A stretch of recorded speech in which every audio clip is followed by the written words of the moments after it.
플래그 레지스터, 인터프트가 걸리면 이 플래그 레지스터 세트됐다고 했어요. 그 다음에 그 다음 이제 또 한 가지가 있는데 인터프트 이네이블 레지스터라는 게 있습니다. 인터프트 이네이블 레지스터. 또 모양은 인터프트 플래그 레지스터랑 똑같이 생겼어요.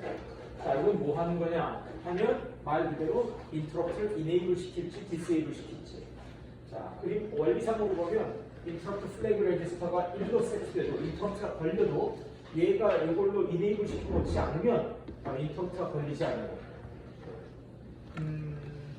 마찬가지로 여기도 특정 비트가 특정 인터프트를 의미합니다. 자, 그 다음에 여기 보면 글로벌 인터프트 이네이블.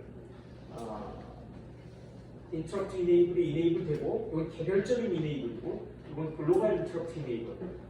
또 맨 마지막 단계에서 글로벌 인터프트 이네이블이라는 걸 이네이블을 해야 인터프트가 전달이 돼요. 자, 이렇게 하는 것은 좀 더 컨트롤빌리티를 높이려고 하는 겁니다. 복잡하게 만들려고 하는 게 아니라. 자, 그리고 그림을 보면 이런 이 그림을 보면 이제 이해가 쉬워요. 자, 여기 보시는 것처럼 인터프트 4번부터 15번까지가 유저가 사용할 수 있는 인터프트예요. 하드웨어 인터프트. 근데 인터프트 소스는 120편이나 있다고 그랬단 말이죠. 그러니까 우선 먼저 인터프트 셀렉트를 이용해가지고 내가 이 중에서 어떤 인터프트를 쓸 건가를 예를 들면 뭐 12개를 쓰게 되면 12개를 골라서 연결을 하는 거. 어떻게 설명드렸죠? 자, 그 다음에 이게 인터프트 플래그 레지스터예요. 자, 이제 모든 게 다 준비가 되면 이제 어떤 액션이 취해되게 되는 여러분들이 버튼을 누르거나 뭐 이런 타이머가 다 됐거나 하게 되면 이제 플래그가 1이 됩니다. 이제 어떤 특정 플래그. 그럼 요 인터프트가 걸리는 거죠. 인터프트가 걸려요. 자, 인터프트가 걸렸는데 자, 뒷단에 인터프트 이네이블 레지스터라는 게 있다고 했습니다. 요 해당 비트가 1로 세트돼야 전달이 돼요. 이게 열려 있으면 전달되지 않겠죠. 예, 이게 1로 되더라도 전달되지 않아요. 자, 그다음에 맨 마지막에 문이 하나 또 있어. 쉽게 말하면 여기 있는 모든 것은 다 요 문을 거쳐가요. 그러니까 요 문이 이게 열려 있으면 그러면 또 전달이 안 돼요. 자, 그래서 글로벌 인터프트 이네이블 이것도 이제 특정 레지스터의 비트인데요. 자, 이렇게 해놓는 걸 이렇게 되죠. 만약에 여기 없으면 뭐 없어도 가능은 해요. 없어도 내가 하고자 하는 걸 못하는 건 아니야. 근데 불편한 예를 들면 어떨 때 어떤 상황에서는 인터프트 다 막을 필요가 있을 때가 있어요. 인터프트 다 막을 필요가 있어. 인터프트 안 쓰는 게 아니라 아예 안 쓰는 게 아니라 내가 인터프트 쓰고 있는데 어떤 짧은 시간에는 어떤 인터프트가 안 걸리게 하고 싶어. 그럼 어떻게 해야 돼? 이걸 일단 다 열어야 돼. 그쵸? 그리고 난 다음에 쓸 때는 다시 또 해당 내가 쓰는 형태로 다 이렇게 뭐 이네이블 시켜줘야 돼. 그러더니 여기서 이건 그대로 놔두고 이것만 열었다 하면 편하겠죠. 그렇죠? 예. 자, 이런 식으로 해가지고 인터프트가 전달돼요. 따라서 이런 설정들을 해놓으면 이제 인터프트가 이렇게 전달되는 경우는 우리가 제어할 수 있어요. 자, 그리고 난 다음에 이제 중요한 것은 사실은 인터프트 서비스 루틴이라고 하는 겁니다. 예를 들면 뭐 어떤 특정 인터프트가 걸렸어요. 예를 들면 타이머 인터프트가 걸렸다든가. 자, 그러면 우리가 인터프트라고 하는 것은 리퀘스트에 요구가 나왔죠. 뭔가 요구를 하는 거예요. 요구. 초인종 누르는 건 내가 뭔가를 요구하는 거잖아. 어디선가 요구. 자, 그 요구에 대해서 응대할 필요가 있겠죠. 그걸 우리가 인터프트 서비스 루틴이라고 합니다. 인터프트 서비스 루틴. 뭐 문을 누르면 내가 문을 열어주기로 했다든가. 알람을 울리면 내가 뭘 하기로 했다든가 하는 부분이 있죠. 자, 그 부분을 작성하는 게 가장 중요하죠. 사실 인터프트 서비스 루틴에서는 이런 부분들은 우리가 어떻게 동작하고 있는 미케니즘이라고 하는 것을 한번 이해하면 되는 거고, 내 경우에 따라서 이걸 이해했기 때문에 내가 이런 것들을 다 컨트롤할 수 있는 거고, 사실은 인터프트 서비스 루틴을 내가 이 인터프트를 쓰겠다라고 하는 건 결국 인터프트 서비스 루틴을 작성하는 겁니다.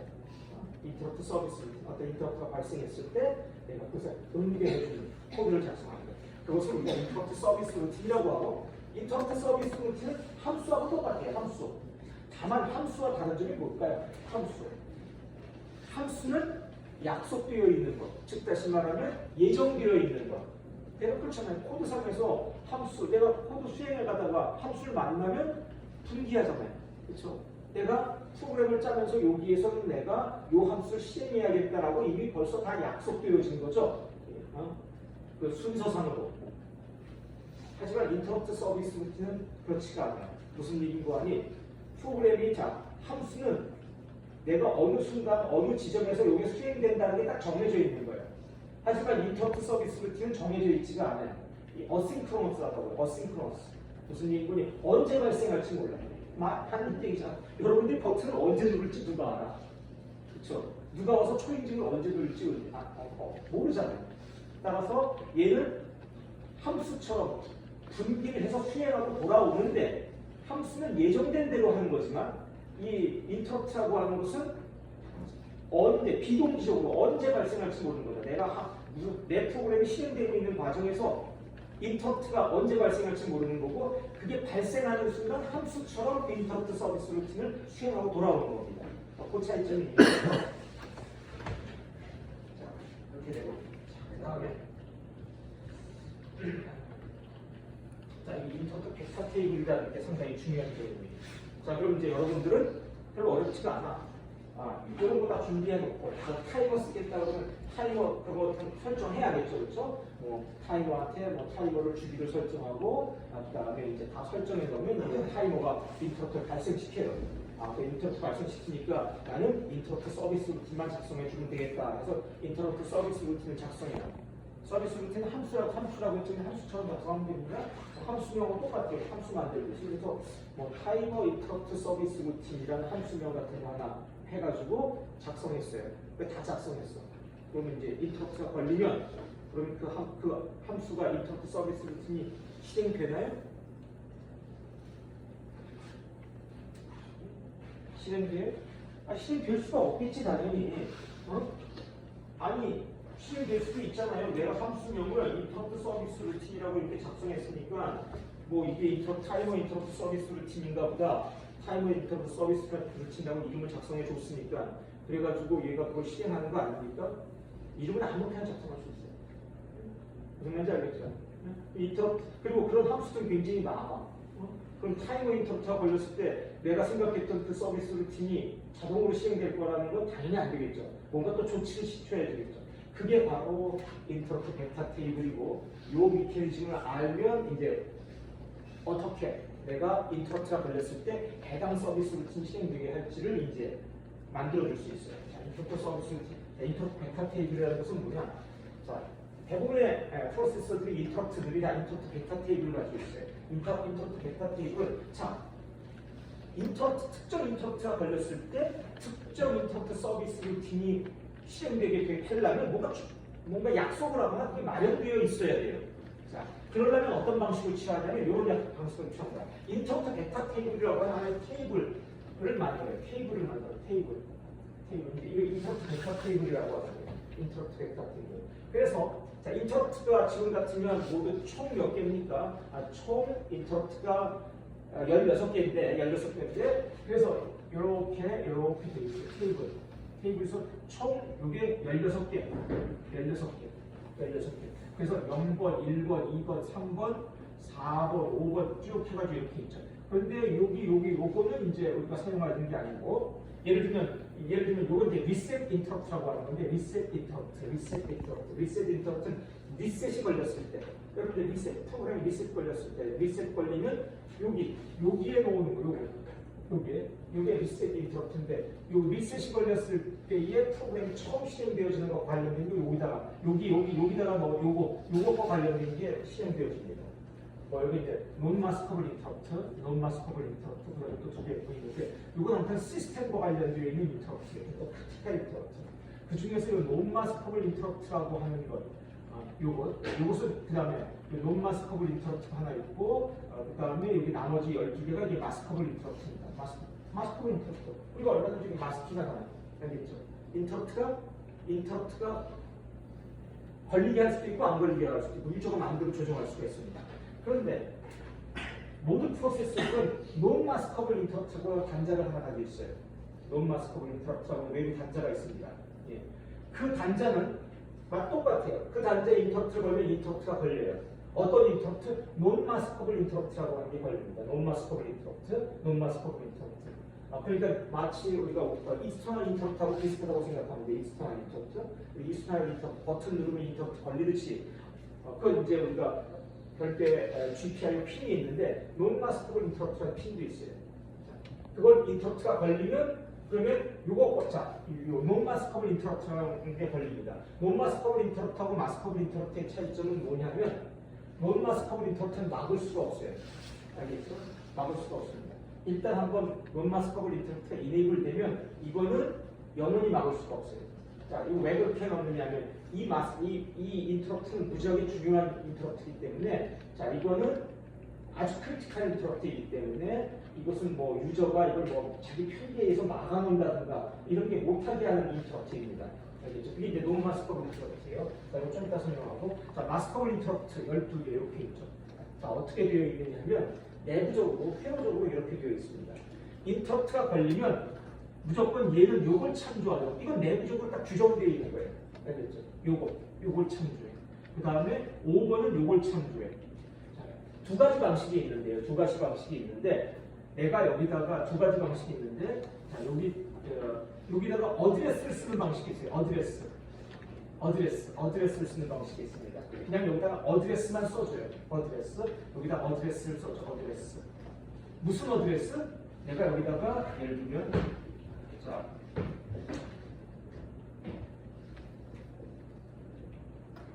이런 함수 B 자 이렇게 인터럽트 서비스 루틴을 잔뜩 만들어 놨어요. 이건 A 인터럽트 서비스 루틴, B 인터럽트 서비스 루틴, 인터럽트 서비스 루틴이 내가 인터럽트 12개 쓰고 있다면 12개 인터럽트 서비스 루틴이 있을 거 아닙니까? 이렇게 함수처럼 다 만들어 놓으라고 했잖아요. 그러고 나서 여기다는 무엇을 적어주느냐면 이것을 요 함수의 시작 번지를 적습니다. 함수 어드레스를 적어요. 알겠습니까? 그러면 이제 되죠. 간단해져. 이렇게 내가 함수를 만들어 놓고 그 다음에 이 함수의 시작 번지를 여기다가 적어주게 되면 인터럽트가 발생하면 얘는 무조건 이 어드레스로 분기합니다. 자, 이렇게 되면 되겠죠. 그래서 나는 이제 인터럽트 서비스 루틴을 만들어주고 난 다음에 한 가지 해야 할 일이 더 있습니다. 이런 시스템에서는 이 인터럽트 벡터 테이블에다가 인터럽트 서비스 루틴의 시작 번지를 적어주는 거예요. 이렇게 되면 이제 인터럽트가 걸리면 4번 인터럽트가 걸리면 여기로 분기하고 5번 인터럽트가 걸리면 여기로 분기하고 이렇게 되는 겁니다. 네, 이렇게 되는 거. 그다음에 또 두 번째 방식은 이런 경우는 이런 방식으로 되어 있는 경우에는 이 테이블 하나 그 크기 이 하나가 보통 32비트예요. 32비트. 어드레스만 적으면 됩니다. 무슨 말인지 알겠죠? 어드레스 32비트니까요. 32비트 프로세스에서 어드레스가 32비트니까 그래서 이렇게 되어 있습니다. 또 어떤 프로세스의 경우에는 이걸로 조금 더 줄 수가 있어. 하나가 요거가 32비트를 4바이트인데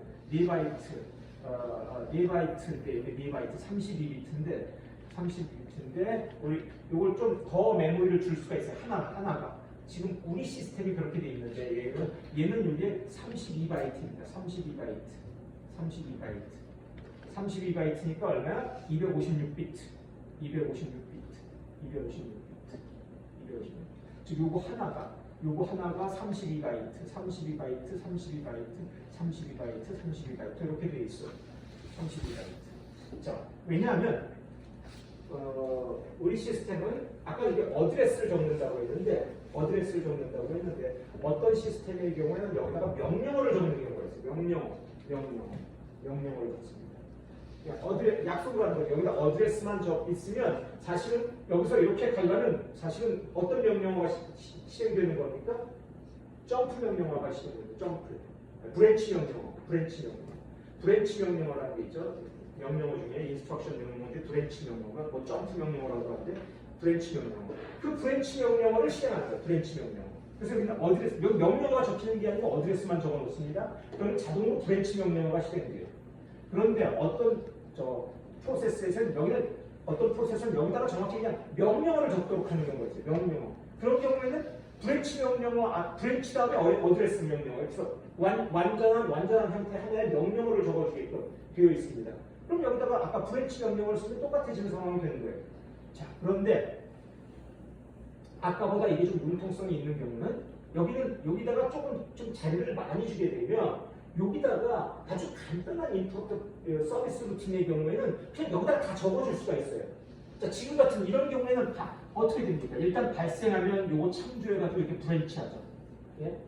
그런데 그렇게 되는 게 아니라 여기다가 32비트, 지금 4바이트가 아닌 여기 좀 부가 여유를 좀 많이 주면 어느 정도 주면 내가 그냥 내 인터넷 서비스는 무지하게 간단해. 그럼 여기다가 아까 말했던 예를 들면 지금 같으면 32바이트요. 32바이트 가지고 내가 여기다가 간단하게 인터넷 서비스를 그냥 작성하면 그냥 여기서 실행하고 가잖아요. 알겠습니까? 예. 갔다가 또 갈 필요 없이. 예. 그렇게 됩니다. 그래서 지금 우리 프로세서의 경우에는 여기에 32바이트고 여기에다가 명령어를 직접 넣어줄 수가 있어요. 자, 근데 32바이트인데 32바이트는 4831때 딱 명령어 하나죠. 명령어 8개라고 볼 수도 있지만 우리 시스템은 8개가 하나의 명령어라고 했잖아. 256비트가 하나의 명령어. VIW 형태니까요. Very Long Instruction Word니까. 그렇게 보면 하나의 명령어 또는 개별적으로 보면 8개의 명령어를 여기다 하나 써줄 수 있는 공간이 마련되어 있습니다. 따라서 만약에 그거 하나로 해결될 수 있는 거면 여기다 그냥 써주시면 돼요. 예, 그럼 여기서 그냥 여기서 실행이 됩니다. 그다음에 그게 안 된다. 대부분의 경우는 안 돼요. 예, 안 된다. 그럼 어떻게 됩니까? 그냥 여기다 점프 명령어 써주면 됩니다. 알겠죠? 아까처럼 나는 여기다가는 다 못 들어가. 원래 좀 이렇게 커. 그러면 어떻게 됩니까? 여기다 어드레스 적어주면 되는데 그냥 어드레스만 적으면 안 되고 여기다 실행 명령어를 적어야 되는 거니까 브랜치 명령어에다가 어드레스 써주면 아까와 같은 개념이 되죠. 이쪽으로 브랜치 합니다. 자, 이제 어떻게 실행되는지 아시죠? 예, 인터럽트가. 그래서 인터럽트에서 인터럽트 벡터 테이블이라고 하는 거. 요거. 자, 그럼 인터럽트 벡터 테이블이 있는데 이거 어디에 있느냐? 어떤 프로세서, 간단한 프로세스는 이게 딱 정해져 있는 데가 있어요. 알겠습니까? 거기서 그냥 쓰면 되고. 자, 대부분의 프로세서들은 이 인터럽트 벡터 테이블의 길이가 이게 지금 꽤 길거든요. 여기 지금 여기에 16 곱하기 32바이트면 여기 정도하면 512바이트입니다. 512바이트 테이블의 전체 길이가 그렇죠? 아마 16개 곱하기 32바이트 하면 512바이트 나올 겁니다. 그렇죠? 512바이트. 그래서 512바이트 크기인데, 자, 512바이트 크기인데 이게 어디에 위치하고 있느냐? 예를 들면 아까 우리처럼 일반적인 레지스터처럼 이 기본 제공되어지느냐? 내 프로세스 안에 어딘가 딱 있어서 거기다가 이제 그 위치가 고정돼 있어서 이제 이렇게 하느냐는 아니고 이것도 우리가 메모리에다 잡아서 씁니다. 메모리에. 알겠죠? 내가 유저 메모리에 이 벡터 테이블을 형성해줘요. 유저 메모리에다가 이게 따로 제공되는 게 아니에요. 알겠죠? 내 유저 메모리에다가 내가 지금 예를 들면 뭐 바깥에 메모리도 있을 수 있고 아니 이 256K의 L2 메모리도 있고 있잖아요. 거기다가 여기다가 이걸 만드는 거예요. 테이블을 만들어요. 그럼 또 한 가지 궁금한 게 있지. 이게 만약에 아까처럼 어디에가 딱 정해져 있는 거라면 인터프트가 발생했을 때 0번 인터프트다 그럼 요걸 참조하고 4번 인터프트다 그럼 요걸 참조하고 하는 거가 딱 정해져 있다고 했습니다. 그런데 내가 내 메모리에다가 임의로 만들어 놔요.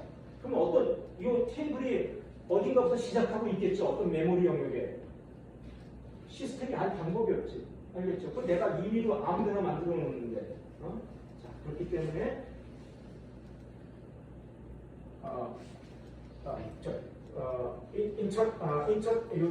테이블, 벡터 테이블이요. 이 벡터 테이블이 시작하는 곳, 벡터 테이블이 시작하는 이 시작 위치를 적어주는 레지스터가 있어요. 알겠습니까? 그 레지스터에다가 요 메모리, 내가 만들어놓은 벡터 테이블의 시작 어드레스를 적어줘야 돼요. 그러면 이제 모든 게 다 해결되어지죠. 모든 게가. 그래서 내가 이 인터프트 벡터 테이블을 내 메모리 상에다 임의로 만들어 놓을 수가 있는데, 그리고 내가 여기다 다 옆에다 테이블을 작성해 놓으면 되는데, 인터프트가 걸렸을 때 이 벡터 테이블의 위치가 어디에 있는지 모르지. 이 인터프트 이쪽 컨트롤 유닛이 알겠죠? 그래서 이 인터프트와 관련되어진 그 유닛 안에 인터럽트 벡터 테이블 시작 위치를 적어놓는 곳이 있어요. 그걸 적어줘야 얘가 여러분들이 임의로 배치를 해도 인터럽트 벡터 테이블. 또 그다음에 그렇기 때문에 이런 인터럽트 벡터 테이블은 뭐 예를 들면 D램에다가 만들어 놓는다는 건 뭐 상상하기 어렵지. 왜냐 인터럽트는 굉장히 자주 걸리거든요. 우리가 예를 들면 오디오 시스템 같으면 1초에 48,000번 정도 인터럽트가 걸립니다. 그래서 AD 컨버터 40 샘플링 레이트라는 게 있잖아. 48kg 샘플링 레이트 하면 48kg 샘플링 레이트라는 얘기는 데이터가 1초에 48,000번 들어온다는 얘기에 AD 컨버전 해가지고 알겠죠? 그럼 그거 어떻게 들어오니까 다 인터럽트로 들어요. 왜냐면 1초에 48,000번 그 CPU 입장에서 봤을 때는 뭐 굉장히 간격이 듬성듬성이라고 볼 수도 있어요. 48,000분의 1초니까 CPU는 클락이 거의 500메가로 동작하는데 500메가로 동작하는데 얘는 48kg로 동작하는 거잖아. 그러니까 이걸 50kg라고 생각한다면 500메가 나누기 50kg 하면 얼마야? 1000배가 1000배. 그렇죠. 500메가 나누기 50kg. 500메가 나누기 500메가 나누기 50kg면 1000배. 1000배, 만배. 그러니까 만배. 그러니까 즉 다시 말하면 CPU 클락 만 사이클마다 한 번씩 인터럽트가 걸리긴 하지만 어쨌든 간에 48kg로 인터럽트가 걸린다. 그러면은 굉장히 자주 걸리는 거예요. 굉장히 알겠습니까? 48kg 샘플링이. 자, 그럴 때마다 무조건 얘는 그 시스템은 얘를 창조하려고 하거든요. 근데 이게 DRAM에 있으면 푸치하게 손해지. 여기서 바깥에 읽어오려고 그러면 이런 건 캐시도 안 돼 있을 텐데. 그러니까 이런 인터럽트 벡터 테이블은 내부 메모리에다가 만들어 놓죠. 자, 이렇게 하면 이렇게 해서 인터럽트에 대해서 어느 정도 다 설명한 것 같습니다. 이 정도만 해드려도